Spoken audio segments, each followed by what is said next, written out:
Chapter 4. The testing grounds for the young adult magicians had been established near Canterlot, beyond the major spectator camps. The area itself was a large, flat field that had been staked out with fence posts and marked off with chalk in a long series of rows. On the side of the field facing the castle and tent city was a long, covered set of bleachers. In front of the bleachers was a large raised platform with a set of ramps leading up to a lectern towards the front. The bleachers were already full of spectators as the competitors walked in and lined up, one to each chalked-out row, each of which had a name card with the competitor's name resting in the soft, tended grass. Twilight slowly walked along with a thinning group of competitors, looking at each card until she found one labeled Twilight Sparkle. She split off from the group and took her position, and was rewarded with a glare from the familiar pony to her left. The competitors had been sorted alphabetically, and so Twilight Sparkle was naturally right next to Trixie. Why couldn't any of the participants' names start with a TS or a TU? "Hi again, Trixie," Twilight said with a forced smile and equally forced cheerfulness. "It's sure, She looked up at the dense cloud cover before continuing lamely. "Nice day for a magic competition?" Trixie's glare could have melted steel. "I'm already sick of running into you, Twilight Sparkle," she snarled. "But Trixie certainly won't have to deal with you for much longer. You'll be out and heading back to Boneyville by tomorrow morning, at the least." Straightening up, Twilight looked back at Trixie sternly. "I think I have a very good chance of placing quite well in this competition, thank you very much." Eyes widening in anger, Trixie reared for a moment, and then came down heavily on her front hooves. "Placing quite well? That's it? That's what you're here for? What kind of unicorn are you?" She almost shouted. "You don't deserve to be here with Trixie." Twilight was taken aback by Trixie's violent reaction, but didn't have a chance to respond, as a booming voice came from the direction of the stands, pounding into Twilight's head. "Everyone!"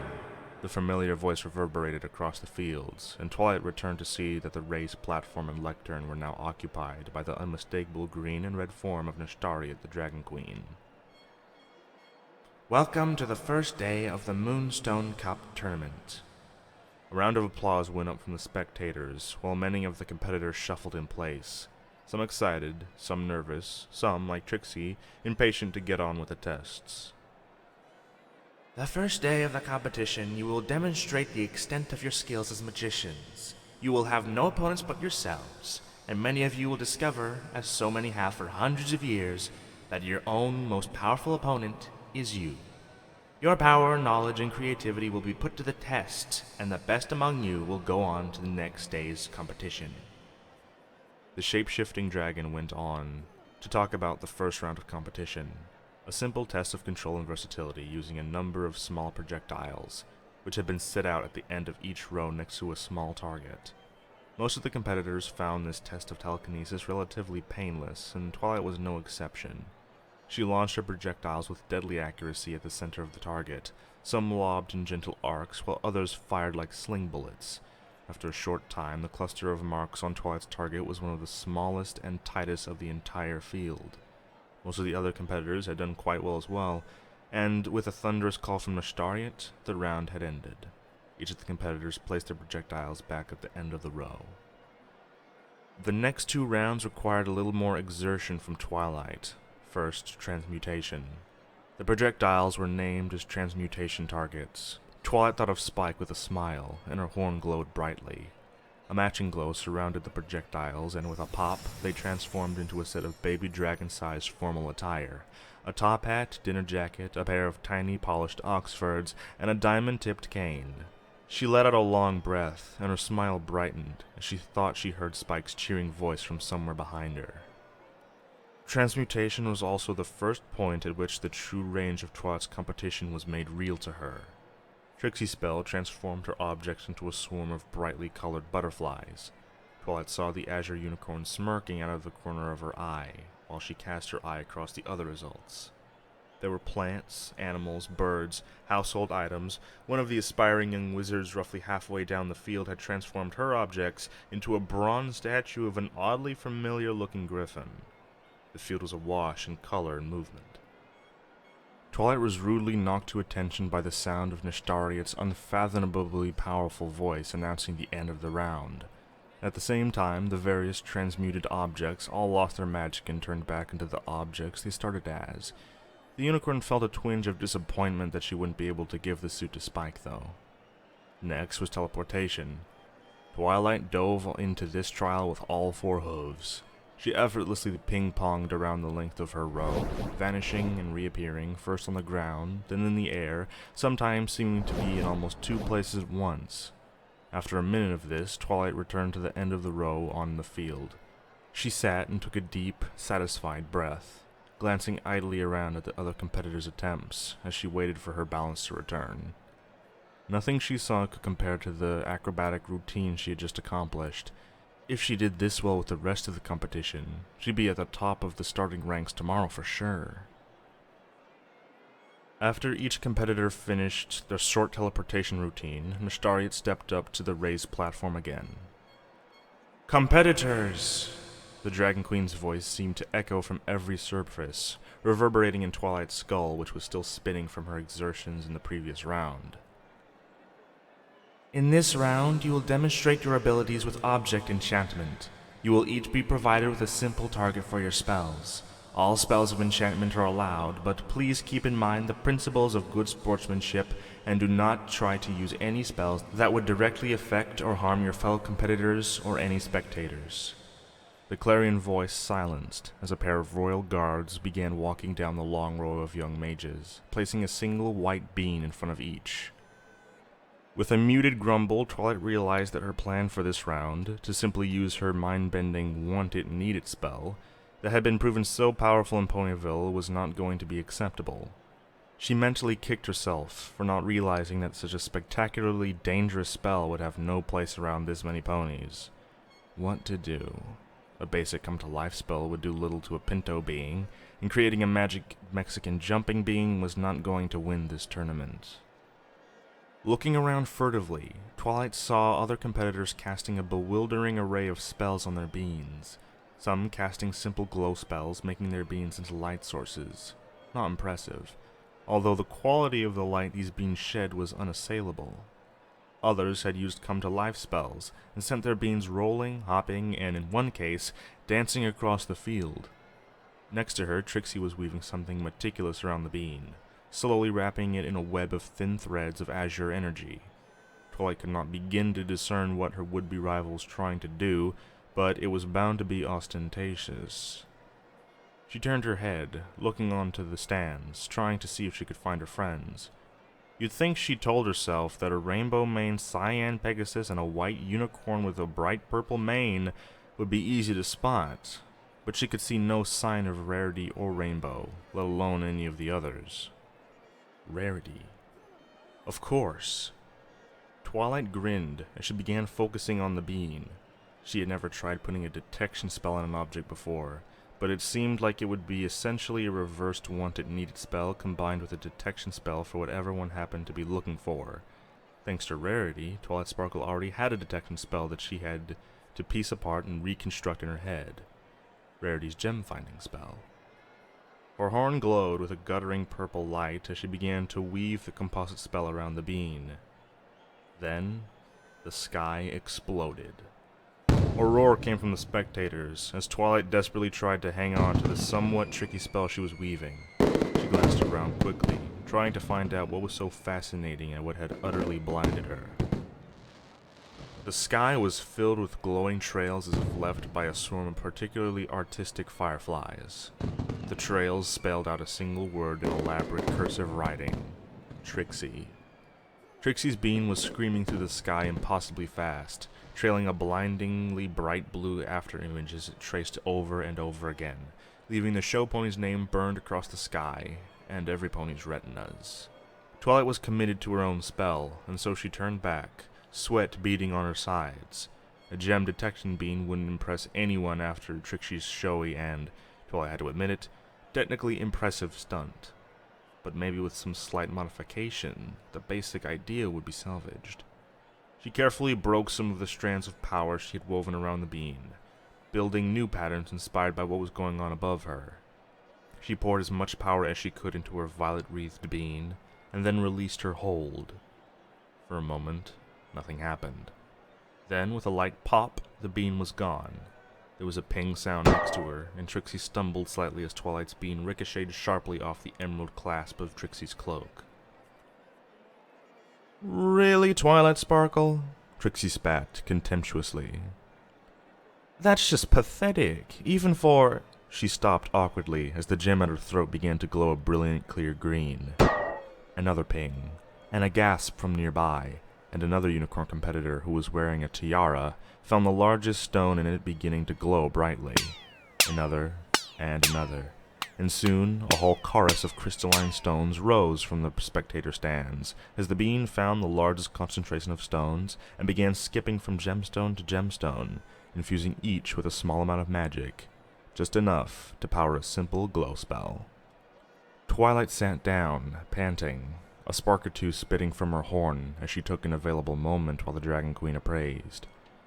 Judging by the applause from the stands, it was clear that the spectators had their two favorites of the round, though the real evaluation and scoring would be up to Nashtarit alone. She noticed that Trixie seemed not even to be winded. How could she exert herself like that and not be entirely exhausted? As for the Dragon Queen, she looked across the field at the various beans, up at the glowing sign in the sky, and across the spectator stand at the shimmering gems, many of which were already beginning to fade. She stepped forward on the raised platform again, apparently satisfied with what she saw. The clarion voice called forth again, battering at Twilight's senses. "A powerful performance from all of our competitors," she boomed. As Nashtarit spoke, all of the enchanted beans simply stopped. They faded, beans fell to earth, a few veins shriveled back and died. She paused at the competitors, watched as their beans returned to them, rolling across the ground to stop at their feet. "This next round should be short, and test your skill at banishment and dispelling. Simply remove the enchantment I have placed on your bean. You will be gauged on speed, precision, and overall execution of your banishment." With that, the row of white beans began to glow a threatening red and floated in the air. They pulsed softly in unison, as if they were connected to some monstrous heart. Twilight was relieved at having a simple test. Perhaps this was intended as a low-power test, to give the competitors a chance to rest. She leaned down and tapped her bean with the tip of her horn, and it simply stopped. It stopped glowing, floating, or doing anything other than being a perfectly ordinary bean. It fell to the ground with a dull plop. Twilight sat down to wait for the next round and took a quick look around.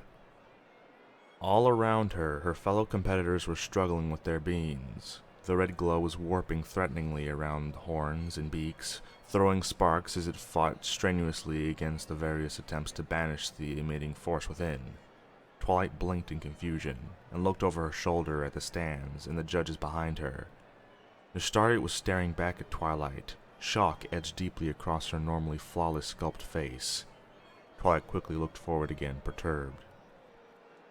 Twilight's attention was drawn back to Trixie next to her, as her rival was the second to cleanse her bean.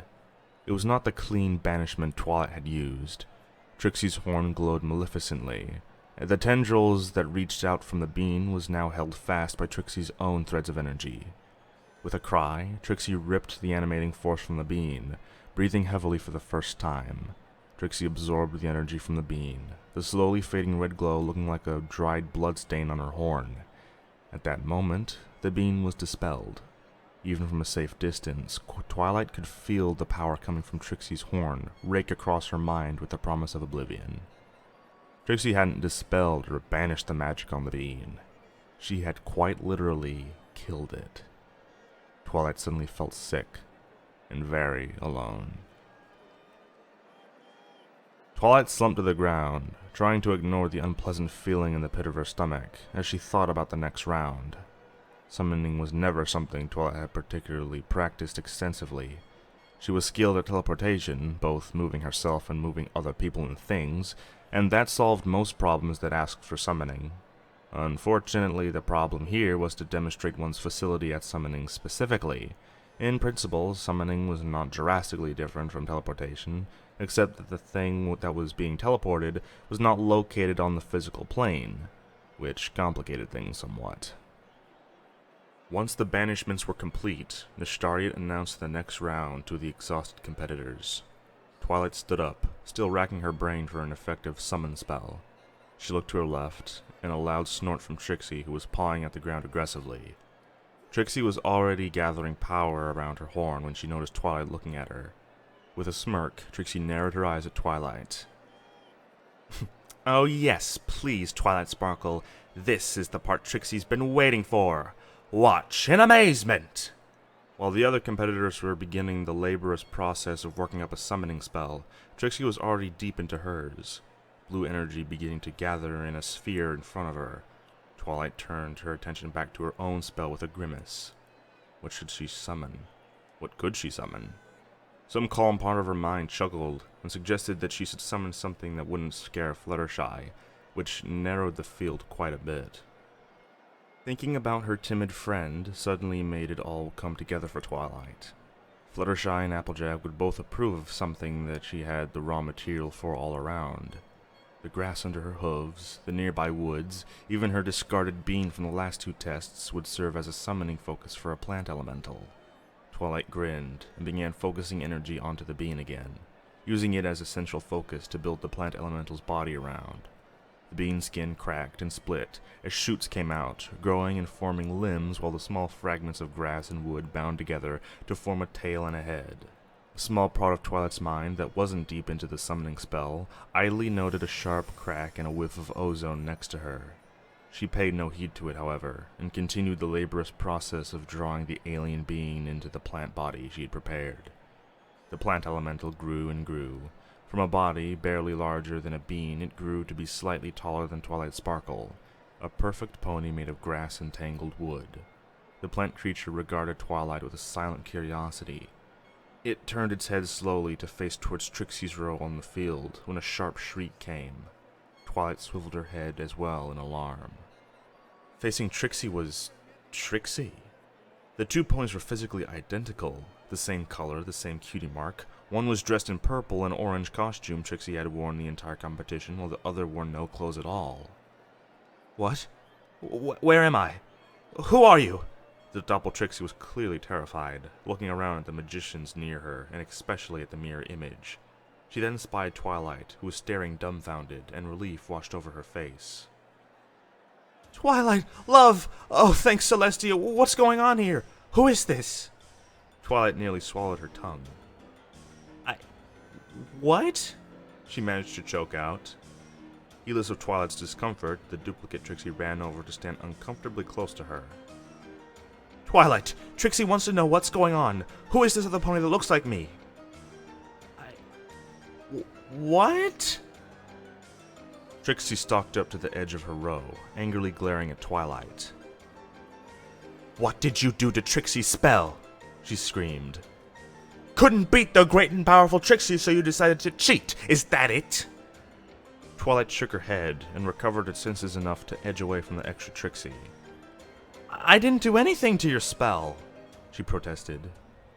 "Maybe," the Trixie standing next to Twilight interrupted haughtily. "The great and powerful Trixie? Trixie hasn't called herself that since before Trixie returned to Ponyville." She paused and scowled angrily, moving closer to Twilight possessively. "You imposter! Are you trying to steal Twilight from Trixie with this pathetic disguise?" Trixie's eyes grew wide as a slight blush came to her cheeks. Steal Twilight? Just what are you insinuating about Trixie?" The argument grew more heated as the two Trixies battled verbal barbs back and forth.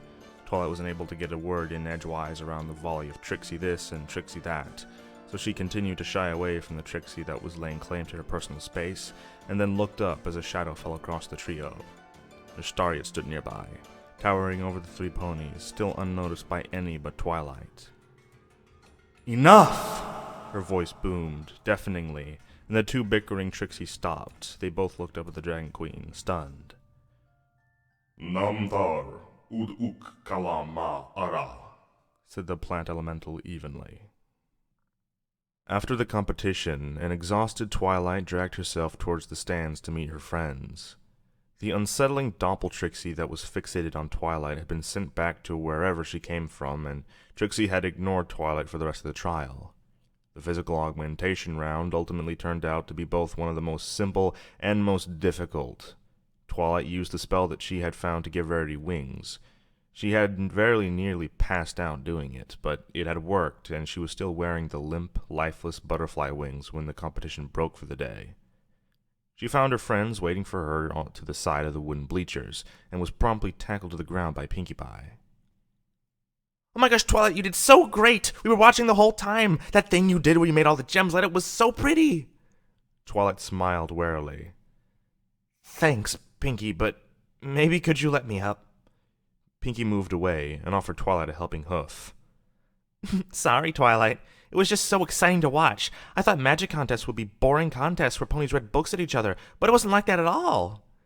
"You did wonderfully, Twilight," said Rarity warmly.